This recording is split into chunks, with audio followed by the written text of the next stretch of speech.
Lord, I'm not saying we seniors are behind the times, but the other day I asked my grandson to tape a show for me, and he stared at me like I just requested he fire up the VCR with a butter churn. Now, I know times change, but I swear I only just learned how to use a cordless phone, and suddenly people are FaceTiming me from their wrists. So, Lord, before I throw this thing into the microwave out of sheer frustration, I'm going to need you to bless me with something I haven't had since the 70s, patience, and possibly a child under the age of 12 to fix it for me. Let me explain something, Lord.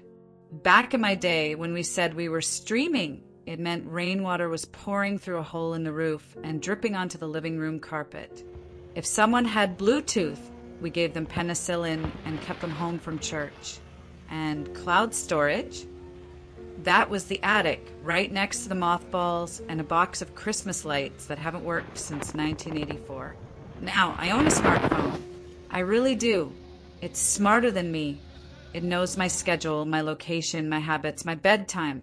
It even knows when I'm craving cookies at 2 a.m.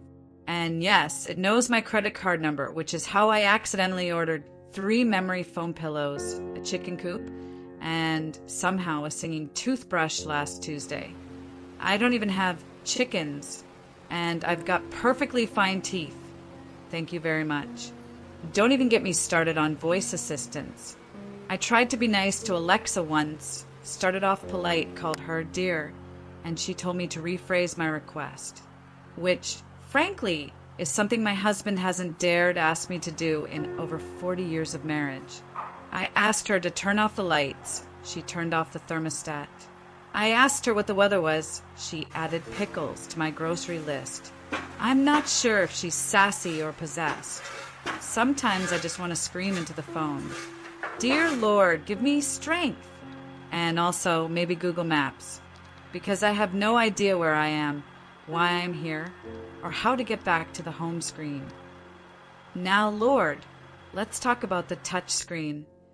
Why is it that one innocent swipe, one tiny, well-meaning flick of the thumb, and suddenly I'm on a Russian dating site for mature singles? I was just trying to turn up the brightness.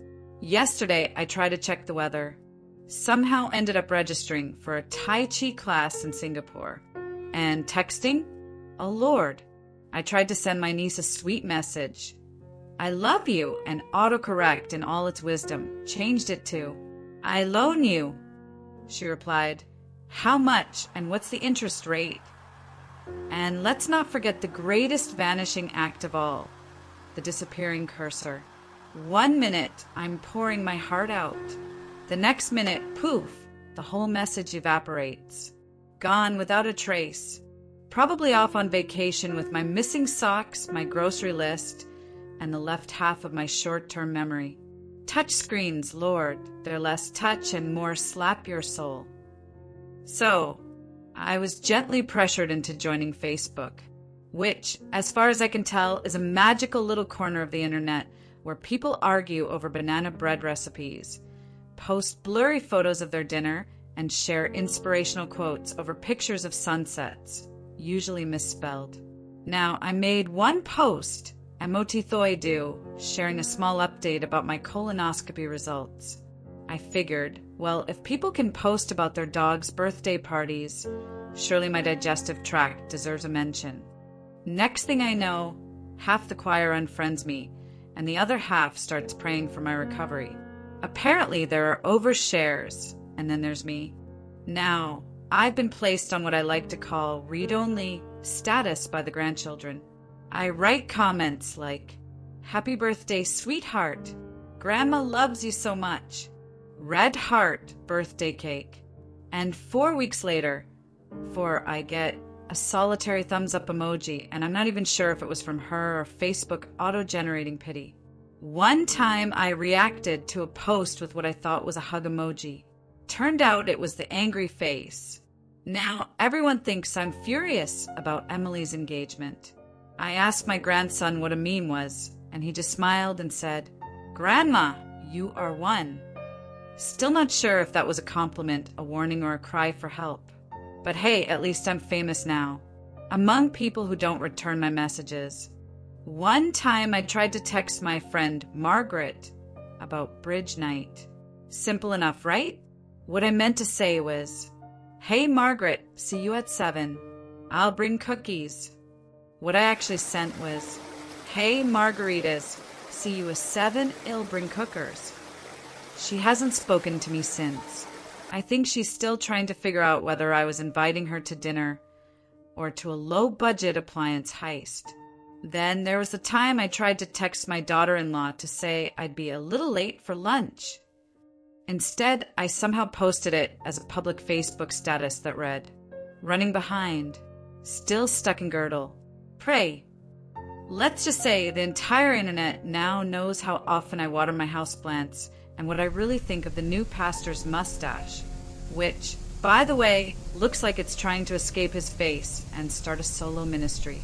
Zoom, a word that used to describe a car commercial, now describes my weekly support group meeting where no one, and I mean no one, knows how to unmute themselves. You know what it looks like, Lord? 12 senior citizens, all squinting into their screens like they're staring into the abyss or trying to read the dosage instructions on a pill bottle the size of a postage stamp. I spend the first 10 minutes shouting, "Can you hear me?" Then I spend the next 10 adjusting the camera so it doesn't just show my forehead or, worse, my ceiling fan. One brave soul inevitably spends the entire session frozen mid-sneeze, and we all nod politely like they're still contributing. Then there's Margaret, who somehow ends up upside down every time and has yet to notice. We don't have the heart to tell her. She thinks it's a new feature. Someone's dog always barks. Someone's microwave always beeps. And there's always that one poor gentleman who talks for 5 minutes on mute before realizing we've all been watching him like it's a silent film. It's chaos, Lord, but it's our chaos. And honestly, it's the most social interaction I get all week, even if it's just me yelling at a pixelated version of Phyllis's left ear. You ever try to log into your email, Lord? First, they asked me for my password. Then a backup password, which is odd because I didn't even know I had a primary one. Then they text a code to a phone number ending in digits I've never seen before.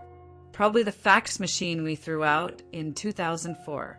And just for fun, like a little bonus round from Satan, they make me click on every picture that might have a stop sign in it. Half of them are just red blobs behind trees. One time, I failed that test 4 times and genuinely started questioning if I was still human, or if maybe I had finally become my microwave. I've changed my password so many times. Even I don't trust me anymore. Now, I keep a note taped to the fridge that just says, "Password, ask God." He remembers everything, including the time I used 1234 for my bank login. You know what the real secret to using technology is? Having a 13-year-old nearby. I can't set the clock on the microwave, but my grandson just programmed the thermostat to turn on at 6 a.m., make coffee, and greet me with a weather report in the voice of Morgan Freeman. I asked him how he did it, and he said, "It's just an app." I said, "Honey, I'm still trying to figure out how to close an app." So, Lord, thank you for the marvels of modern technology. Thank you for the kind souls who remind me where the camera is during FaceTime.